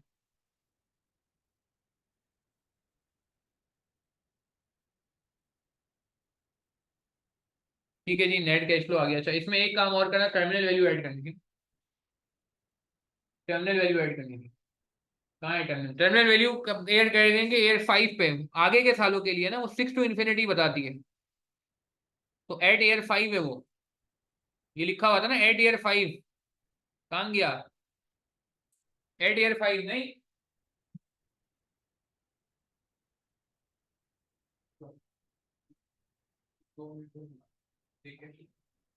जी। तो वो आगे के सालों के लिए बता रहा है, तो ये लिखा है, project appraise over 5 year period, ये सही है, विच include terminal value at the end of year 5, eight the end of year 5। मैं बार बार कह रहा हूँ, बीएफडी में जिसकी रीडिंग बड़ी तगड़ी है ना, वो पेपर आराम से निकाल लेगा। Eight the end of year 5। ठीक है ना? देखिए आप।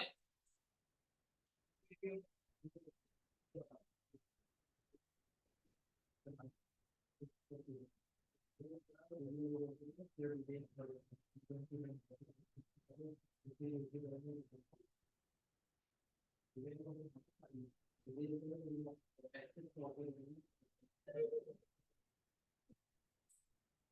है जी। तो कितना हो गया ये टर्मिनल वैल्यू भी डाल दें। डिस्काउंटेड एट वैक बिल्कुल। एक मिनट यार, discount factor net cash flow में मसला है, अभी नेट कैश फ्लो यहाँ से नहीं आएगा। एक काम करना पड़ेगा हमें, वो टर्मिनल वैल्यू डालनी पड़ेगी ना। टर्मिनल वैल्यू पे टैक्स नहीं लगाएं क्या, या लगाएं? टर्मिनल वैल्यू पे टैक्स लगाएं? नहीं, आफ्टर टैक्स ही लिया हमने। ये आफ्टर टैक्स ही है, लिखा हुआ है सवाल में, छोटी छोटी बातें। Net of tax terminal value, tax terminal value already net of tax. वापस टैक्स लगाओगे तो गड़बड़ हो जाएगी। कुछ बात समझ आ रही, प्रॉब्लम तो नहीं हो रहा भाई? अब इस पे सम लगा लेते हैं। ऊपर से सम लगाया मैंने प्रॉफिट से, देखे ना, यहाँ से सम लगाया क्योंकि ऊपर बोल्ड जो हुआ है वो तो ऑलरेडी सम लगा हुआ है ना, गड़बड़ ना हो जाए। तो मुनासिब कर लेते हैं, इसको यहाँ से क्लिक किया।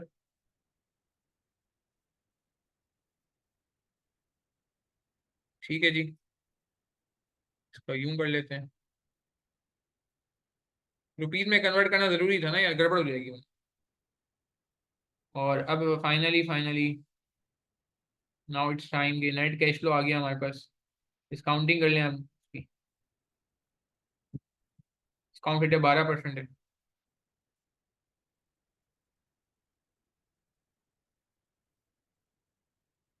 1/1.12 की पावर वन। पावर, पावर के लिए चाहें तो ये यूज कर लें।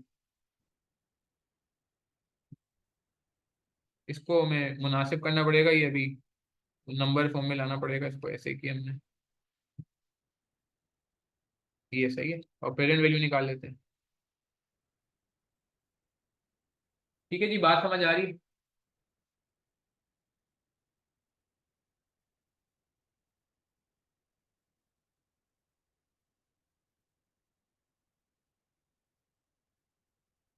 एनपीवी 12% पे आ रही है। कितनी आ रही है, सम कर लें।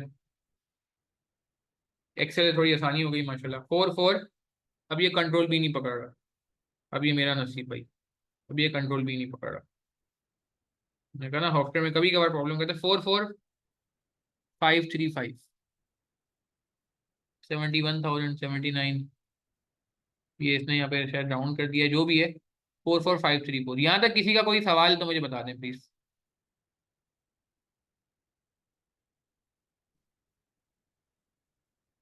क्लियर है बात हमें? ये एनपीवी निकाल ली भाई। अच्छा मुझे एक बात बताएं, आप में से कितने लोग ऐसे जो जो लास्ट टाइम थे, मैं नाम नहीं लूंगा, आप में से कितने लोग ऐसे थे जिन्होंने ये सवाल एग्जाम में अटेम्प्ट किया है? कोई है आप में से जो लास्ट टाइम ये समर 24 में था और ये सवाल आपके यहाँ पेपर में आया था? और कोई है? नाम नहीं ले रहा मैं, बता दें मुझे, मैं इस बार नाम नहीं लूंगा। ठीक है, आप हैं और? बस? और? नाम नहीं लूंगा, टेंशन ना लें, अगर कोई था ईमानदारी से बता दें। ठीक है। और? और कोई? शाबाश। जो ये वाकई ये पेपर दे चुका हो और ये सवाल देखा हो पेपर में। अच्छा आप ईमानदारी से बताएं कि क्या ये अब आसान लग रहा है या उस वक्त भी इतना ही आसान लगा था, या उस वक्त भी मुश्किल लगा था और अभी भी मुश्किल लग रहा है? ईमानदारी से बताएं क्या लगता है आपको। हम्म। आईआरआर के लिए मुझे एक और रिपोर्ट करना है। अब आसान लग रहा है या उस वक्त भी आसान लगा? ये दोनों टाइम मुश्किल लगा, अभी भी मुश्किल लगा, पहले भी मुश्किल लगा। ईमानदारी से बताएं जो लोग ने मुझे कहा था कि जी तुमने पेपर दिया। ठीक है, अब आसान लग रहा है। ओके, रीडिंग इशू हुआ था। ओके, रीडिंग तो मैंने कहा बहुत तगड़ी होनी चाहिए। और बाकी बताएं, शाबाश। आपका क्या हुआ था? हाँ। ठीक है। ओके। ओके, तो आप समझ रहे हैं? तो मसला नहीं है, शायद डिस्काउंट रेट है ये 20-12% पे पर डे आ रही है, तो अब मुझे मुझे बढ़ाना चाहिए, कम करना चाहिए डिस्काउंट रेट? बताएं जल्दी से, डिस्काउंट रेट क्या करूं, बढ़ाऊं कम करूं? जल्दी बताएं। पर डे आ रही है, 25 कर दूं या 5 कर दूं? 20 भी कर सकता हूँ, 25 कर दूं या 5 कर दूं? 5 तो ज्यादा पर डे हो जाएगा, 20 भी कर सकता हूँ, 18 भी कर सकता हूँ, 25 कर देते ना, रिस्क नहीं लेते। रिस्क नहीं लेते। 1/1.25 की पावर, ठीक है।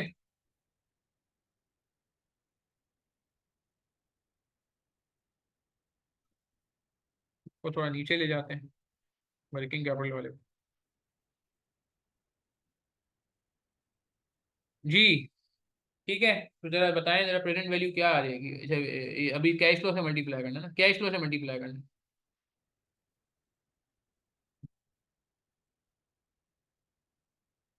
ओहो, अभी कंट्रोल भी नहीं दबेगा, चलो खैर को बात नहीं।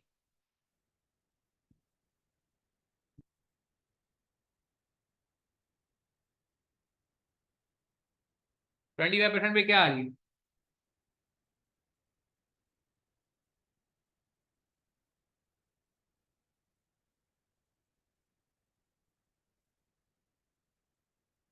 देखें, टैक्स सेविंग किस पे लिए? टैक्स सेविंग वो जो एसेट लिया था ना, कैपिटल एक्सपेंडिचर किया था यार, डेप्रिसिएशन 100% डेप्रिसिएशन दी। तो मुझे बताओ अवैध डेप्रिसिएशन कैसे टैक्स बचता है? मैंने थोड़ा शॉर्टकट लगा लिया। ये हमने खर्चा किया था ना अवैध, याद आ रहा है आपको? हाँ अवैध, उसने कहा था हर महीने साल खर्चा होगा और 100% डेप्रिसिएशन मिलेगी। ये सेम ईयर में डेप्रिसिएशन अलाउ करनी है, इस पे बात की थी हमने, याद है? तो उस पे हमने सेविंग उसी साल ले ली। समझते हैं डेप्रिसिएशन के लिए पहले माइनस करें, डेप्रिसिएशन फिर एड बैक करें। तो आपको पता है ऐसे भी नॉन कैश है। क्या ख्याल है? नहीं, एग्री करते हैं? कितना हो गया?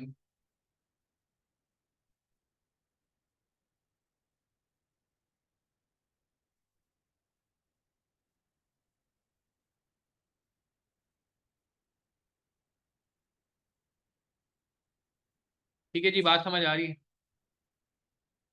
Are we clear till this point? जैसे वर्किंग कैपिटल इसमें सॉरी चेंज हो गया है, सॉरी एक गड़बड़ हो गई है, वर्किंग कैपिटल इसमें हट गया है। वो कुछ उसकी वजह से ये रहा वर्किंग कैपिटल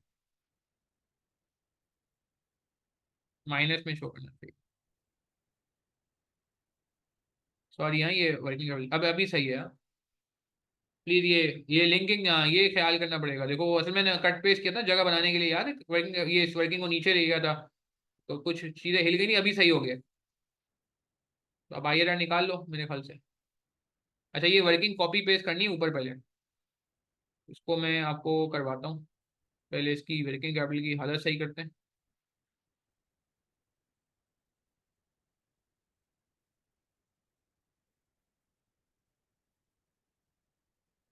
अच्छा, इसकी हालत भी सही नहीं है।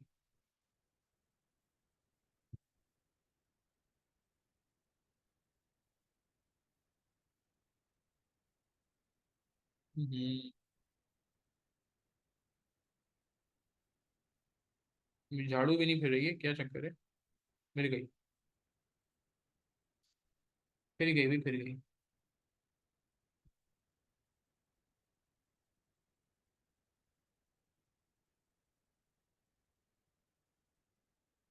ठीक हो गया जी। जल्दी से आइए निकाल लें। अच्छा अभी ये वर्किंग है, कॉपी कर लेते हैं ऊपर।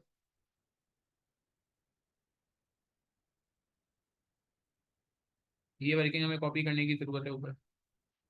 हमने सिर्फ रेवेन्यू की वर्किंग कॉपी की हुई है, और ऊपर जाके ये वर्किंग कॉपी करने की जरूरत है हमें पूरी, ऊपर से लेके नीचे तक।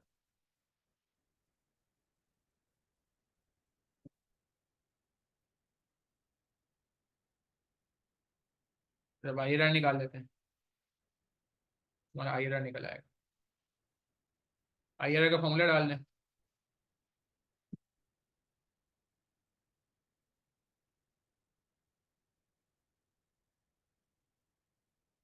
A/A - B।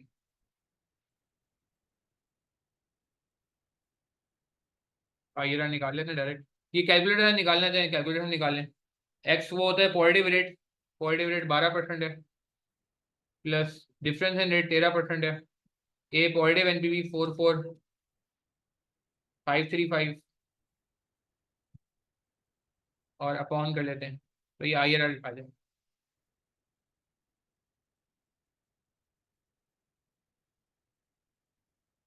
माइनस।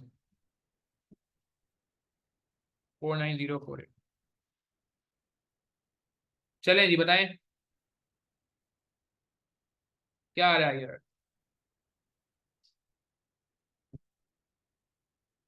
जल्दी से बता दें please. What is your IRR, ताकि खत्म हो IRR।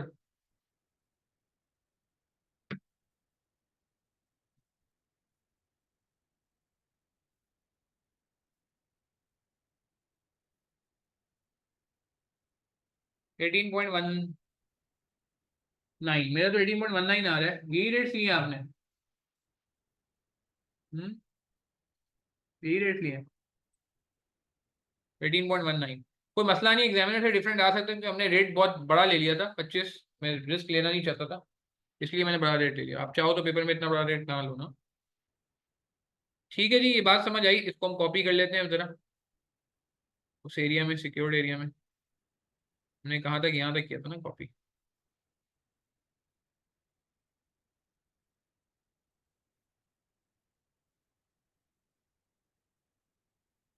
क्रॉप कर दिया हमने इसको।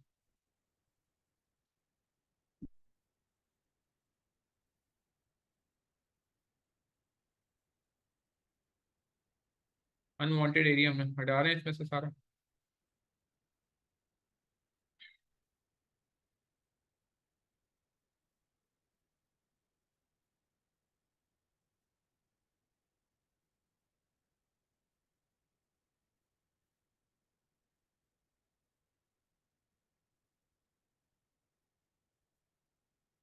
ठीक है जी, वैक 12% तक हमने ऑलरेडी कर लिया है कॉपी।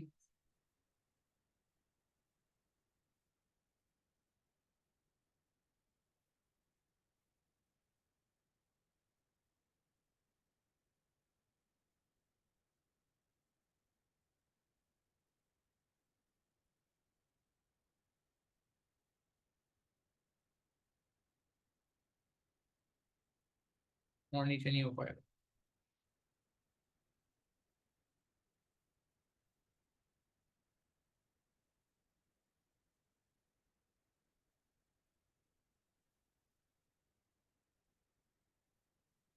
ठीक है जी।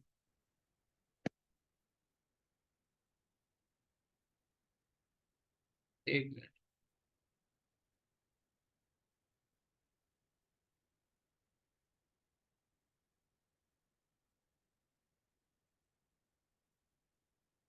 कोई सवाल है पूछ लें भाई।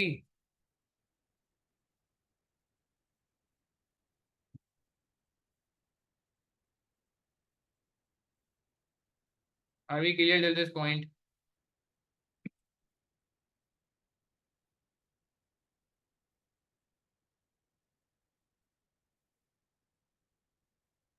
आइए, हमने निकाल लिया है जी।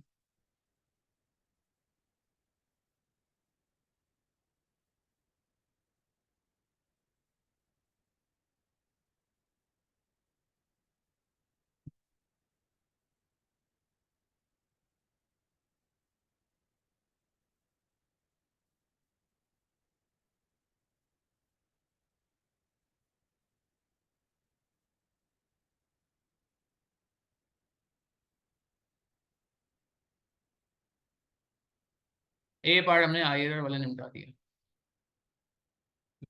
It is fine. ठीक है जी, आगे बढ़े। हो गया? कंफर्म कर दें मुझे प्लीज चैट के थ्रू। ये बात समझ आ गई हमें, किस तरह से हमें ख्याल रखना है चीज़ों का। कि मैं वर्ड में पेज भी करता जा रहा हूँ। अच्छा, बस मेरी आदत है, नहीं लेता मैं अपनी फोटो। अच्छा जी, ये हो गया। अब बी पार्ट में एमआईआर है। एमआईआर पढ़ लिया आप लोगों ने? जिन्होंने पढ़ लिया है अच्छी बात है, नहीं पढ़ा है मैं उनको बता देता हूँ, आसान सा एरिया है, ठीक है। अच्छा, एक मिनट मुझे दें जरा प्लीज, एक मिनट मुझे दें, फिर मैं एमआईआर पे आता हूँ। एक मिनट यार, मुझे ऑफिस में ही हूँ, मैं अपनी क्लास ले रहा हूँ। एक मिनट मुझे दें, इसमें कोई सवाल है पूछ लें, इसको नोट करना है नोट कर लें। Just a minute. अच्छा जी, एमआईआर करने के दो फॉर्मूले। आप लोगों को कौन सा फॉर्मूला याद है? ब्रैकेट किसी वजह से लगा रहा हूँ। प्रेजेंट वैल्यू ऑफ, कौन सा वाला लगाना है? एक फ्यूचर वैल्यू वाला है और एक प्रेजेंट वैल्यू वाला है। हाँ, कौन सा वाला लगाना चाह रहे हैं आपको? Present value operating cash flows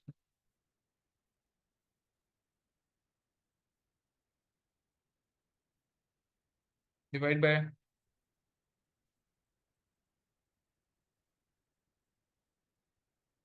present value of investing cash flows,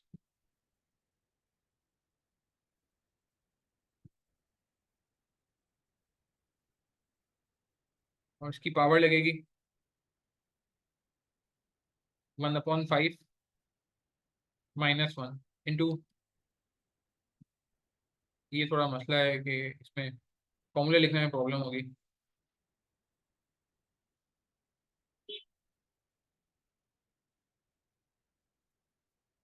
हाँ भाई, याद आ रहा है? एक तरीका ये फ्यूचर वैल्यू वाला तरीका भी होता है। किससे कराऊं? वैसे मैं प्रेजेंट वैल्यू वाले से कराता हूँ, मगर आप बोलो ये इसके नीचे अपॉन नहीं है यार। हाँ भाई, याद आ रहा है किसी को ये फॉर्मूला? ये पूरे पे ब्रैकेट है, ये सिर्फ इस पे ब्रैकेट नहीं है, ये पूरे पे ब्रैकेट है, न्यूमरेटर डेनोमिनेटर दोनों पे ब्रैकेट है, खाली न्यूमरेटर पे वो नहीं है, वो पावर नहीं है 1/5।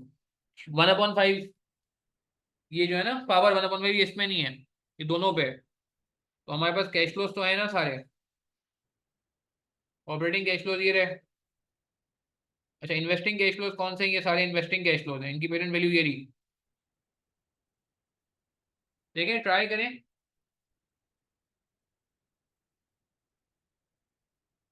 ये इन्वेस्टिंग कैश फ्लोज,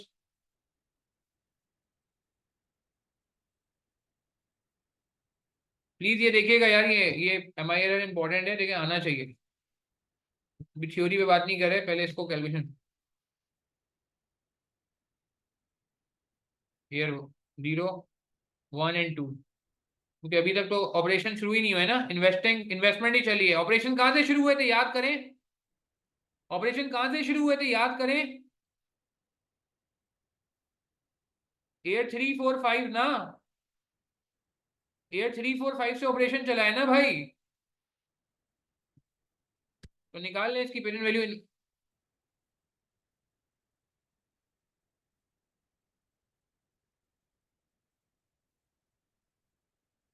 ठीक है, चेक करें।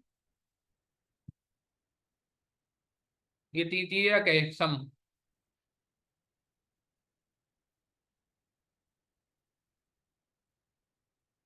78,100,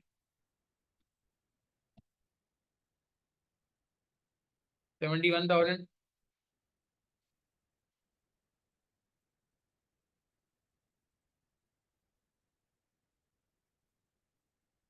कितना आ रहा है? कितना आ रहा था नीचे? भी हमने देखा था ना, ये रहा, इन तीनों को ऐड किया। सॉरी,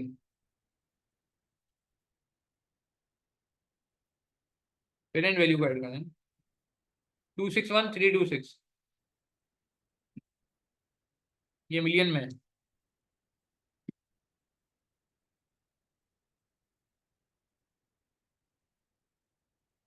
ठीक है, बात समझ आई?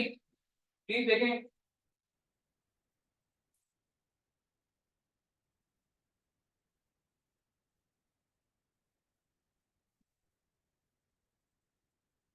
और अब इन पे इसको इसको भी देखना है, जो ऑपरेटिंग फेज में आ रहे हैं।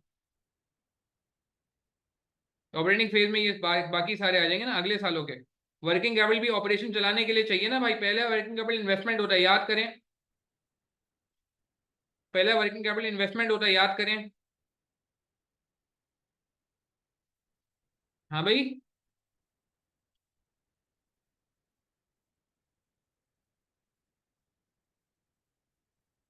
पहला वर्किंग कैपिटल इन्वेस्टमेंट होता है ना। नहीं,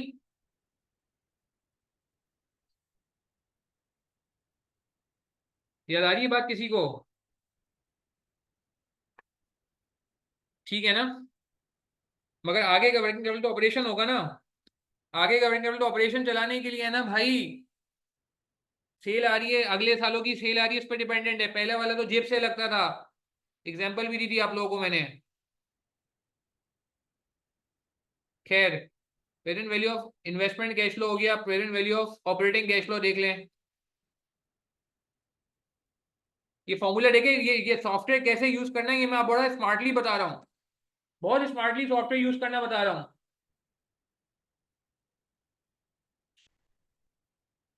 बिल्कुल ग्रोथ रेट नहीं लगेगी, जमशेद सही कहा आपने, अगर जमशेद ग्रोथ रेट दी होती टर्मिनल वैल्यू के लिए तो हम लगा लेते हैं। ये बात हमने मर्जर इक्वेशन में बहुत अच्छे से खूबी बखूबी पढ़ी है।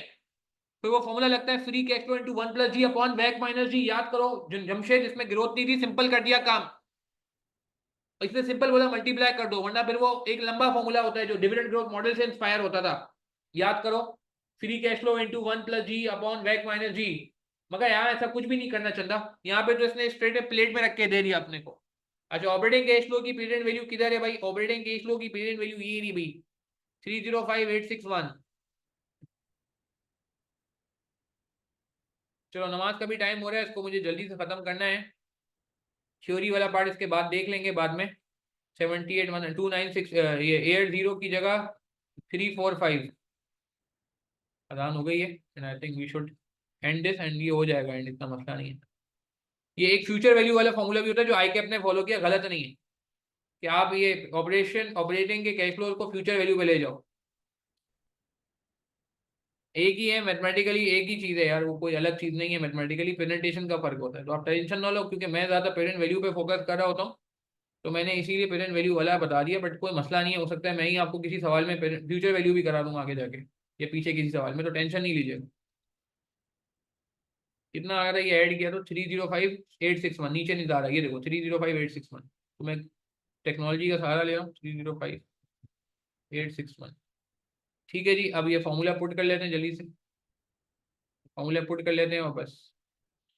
ऑपरेटिंग कैश फ्लो हमने देख लिया कितने आ रहे हैं, 305861।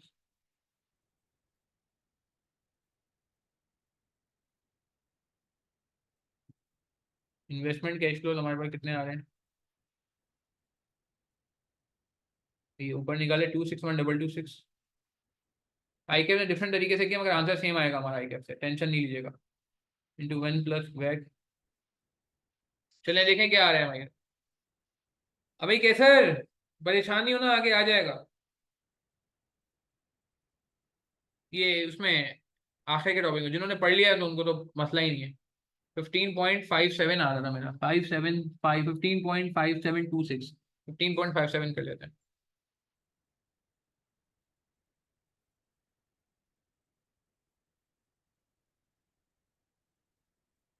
मेरी बात समझ आ रही है?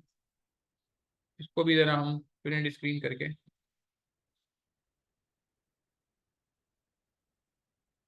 अनवांटेड एरिया में क्रॉप करूंगा।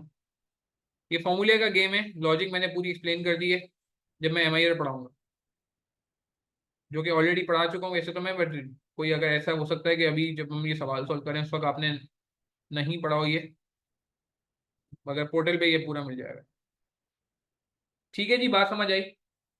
सॉफ्टवेयर पे हाथ सेट करने के लिए तो सेशन रख रहे हैं आपका, क्लियर है? कोई मुश्किल तो नहीं है? कितने मार्क का सवाल था यार ये? 17 मार्क मेरे हिसाब से इतने मुश्किल तो नहीं थे यार, पेपर प्रेशर अलग चीज़ है, मगर 17 मार्क मेरे हिसाब से निकाले जा सकते थे। क्या ख्याल है? तो एग्जामिनर कमेंट में कोई खातिर ख्वाह अच्छा रिस्पॉन्स नहीं आया।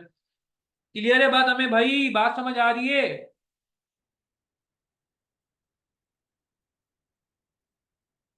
चलें, यहीं तक रखते हैं, नमाज पढ़ लें जी, नमाज का टाइम हो गया है। इंशाल्लाह आगे भी इसी तरह सेशन होंगे, मेरा नंबर नोट कर लें चाहें तो। ये क्या कहते हैं, कोई आपको कोई इसी से रिलेटेड कोई सवाल हो, कोई आपका फीडबैक हो, तो मुझे दे सकते हैं। 2112963। अलहमदिल्ला मैं इंडिविजुअल क्वेरीज अपने स्टूडेंट्स की रिस्पॉन्ड कर रहा होता हूँ, कोई भी सवाल आप पूछ सकते हैं। ये इसकी लिंक आपको समझ आई, ये सवाल अच्छा लगे तो आप इसका लिंक जो है यूट्यूब पे ये वीडियो अवेलेबल होगा, उसको आप और लोगों से भी शेयर कर दीजिएगा। ठीक है, अपना ख्याल रखिएगा, प्लीज़ दुआ में याद रखिएगा, नमाज पढ़ लें। इंशाल्लाह आपसे मुलाकात होगी, ये मैं आगे और भी सवाल कराऊंगा, मुझसे राब्ते में रहिएगा। इंशाल्लाह आगे ये इसका थ्योरी का पार्ट नेक्स्ट सिटिंग में, और क्वेश्चन नंबर 2 भी इंशाल्लाह नेक्स्ट सिटिंग में करेंगे इंशाल्लाह। ठीक है, थैंक यू, अस्सलाम वालेकुम रहमतुल्लाहि व बरकातहू।